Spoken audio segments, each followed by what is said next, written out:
Let's go to Kelly, who's on the line in San Diego, California. Kelly, you're on the Ken Coleman Show.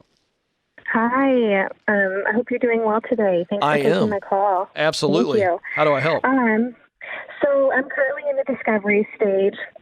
I feel like I'm good at a lot of things, and I want a lot of things. I just don't know where to start, because every time I start something, I'm like, oh, this is not for me, and then I change. So I don't know if it's me not being, seeing the goal enough, or just not knowing where to go in my path in life. So that's it right there. Started? That's what it is. So you said two scenarios. It's that you don't know where to go, so you're trying things randomly. And good on you, Kelly, for having the maturity and the self-awareness to say, this isn't for me, I'm going to quit this. So that's not a negative that you quit something that has no zip, no juice for you, okay? So so first of all, you come to me today and your head's on right, your heart's implanted correctly, and so don't beat yourself up for quitting those things. What we have to focus on is the true discovery that you talked about. And so you said you're good at lots of things. Let's take a shot here at seeing if we can find that sweet spot for you. Tell me the things that you're most talented at. You're talented at a lot of things, your words, but I want to know the 2-3 things that everybody would say, this is what Kelly's really, really good at, and you do these things better than anything else. I believe I'm a wonderful communicator, and I can touch a lot of different people, no matter what walks of life they are. I also believe that I am very determined. Whatever you throw at me, I'm going to be able to conquer and plus them. Okay, good. And I'm also your biggest cheerleader. So I really love seeing other people succeed and do well. Okay. I like helping people in that way. Okay, great. Now, when you say you are a wonderful communicator, which, by the way, I love how you said that. That's a word we don't use enough, by the way. Wonderful. How do you communicate? How is that manifesting itself? What does that mean you're a wonderful communicator? I believe that I can understand people, so I listen to them really well, and I'm able to communicate to where they're able to listen to me back.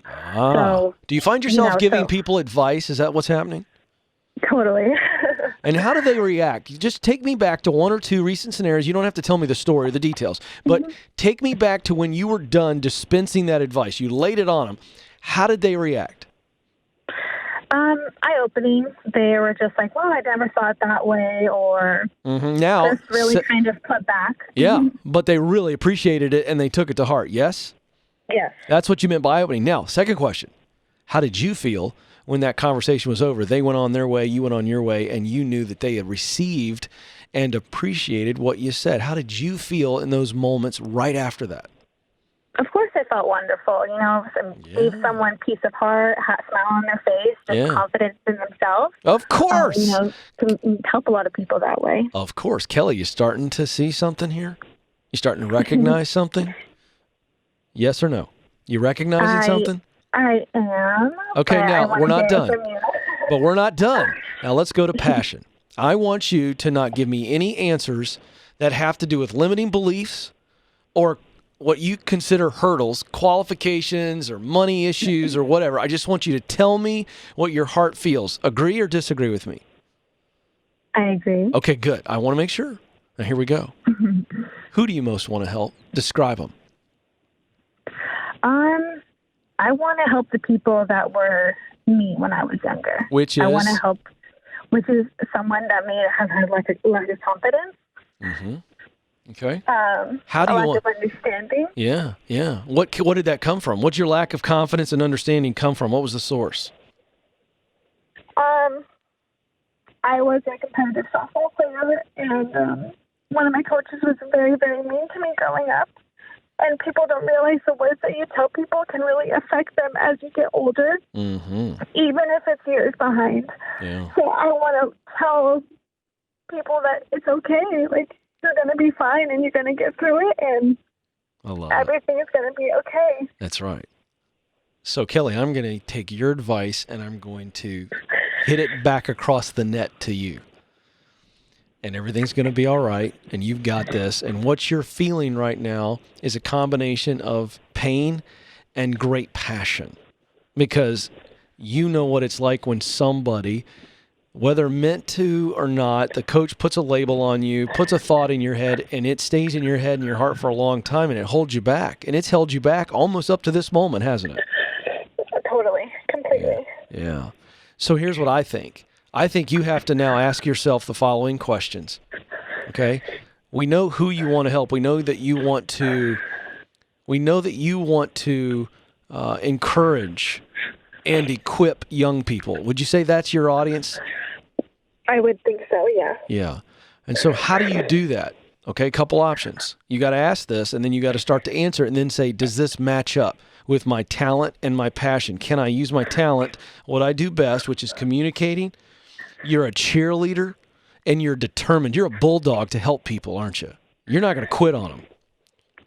Not at all. All right. So do you do that through counseling? Which means you go and you're going to have to get the qualifications, the degree necessary to get that counseling degree. Or maybe it's teaching. Maybe it's being a guidance counselor in a school, because teachers and coaches, maybe since you played softball, maybe you're a coach, maybe you're a teacher and a coach, and you coach these girls or you coach, whoever, the way that you wanted to be coached, the way that they look back on you and they come back and see you after college. They come back and see you at their 15th, graduation, their class reunion, and they say, hey, you spoke life into me and it changed me forever. So Kelly, I think it's a question of how are you going to help these people you most want to help? And we know you're going to use your communication ability, your cheerleading ability. Do you get that? Do you see that path? Totally. And I've actually been like an individual one-on-one coach for about 12 to 13 years now. So, good. And I do have those people come back up to me. Yeah. I just don't know if it's something that I would want to be a coach full time. Well, counseling or like teaching may be more of my route. But here's what you have to do. Here's how you find out. Okay. Here's your homework assignment. This is the first step of the proximity principle, which is getting yourself around people that are counselors, coaches, guidance counselors, teachers. Sit down with them and have coffee or lunch and get a pad of paper and a pencil and ask them lots of questions about the journey to the role. That's the education piece, how long it took, all the things you need to know so that you have all of this clarity. You're not scared of the journey. Ask them what they love most about their role. Listen to them share their heart, and does it connect to your heart? Share with them what you want to do and get their opinion. Can I do this as a teacher? Can I do this as a teacher coach? Can I do this as a counselor? The answer is as a counselor, yes. Teacher coach, yes. Guidance counselor, yes. You can do this. So Kelly, this is just a function of you now allowing your heart that just moved you to tears to lead you to the very role that you were created to play. And so it starts with sitting down with people in San Diego that are in those positions. And once you get a good sense of what they're doing, I'm telling you, your heart's going to just absolutely confirm, and it'll cancel out others, and it will confirm the right thing.